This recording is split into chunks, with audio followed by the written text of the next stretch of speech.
जब तक हमको हमारा डिमांड का कॉन्स्टिट्यूशनल सॉल्यूशन नहीं मिलता है राइटिंग में, किसी भी पार्टी से या गवर्नमेंट से, तिपरा मोथा अलायंस नहीं करेगा।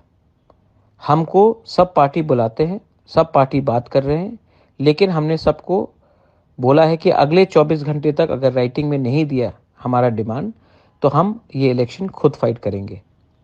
न्यूज़ में आ रहा है कि हम अलायंस कर रहे हैं। हम कोई भी पार्टी के संग अलायंस नहीं करेंगे जब तक राइटिंग में हमारा कॉन्स्टिट्यूशनल सॉल्यूशन का डिमांड आप लोग राइटिंग में नहीं देंगे। हमको राइटिंग में देखना है, उसी के बाद हम बात करेंगे, वरना हम अपने इलेक्शन में अकेले लड़ने के लिए तैयार हैं। मीडिया में जो खबर आता है, जो लीक किया जाता है, सबको लगता है कि हम अलायंस पैसे के लिए करेंगे या थोड़ा पावर के लिए।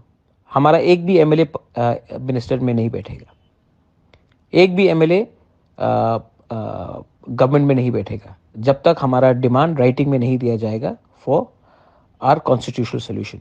संविधान में लिखा जाना पड़ेगा, कानून बनना पड़ेगा, आयन बनना पड़ेगा, तब ही हम बात करेंगे, वरना हम बात नहीं करेंगे। अगर बात करना है तो राइटिंग में भेजिए, वरना इलेक्शन में लड़िए।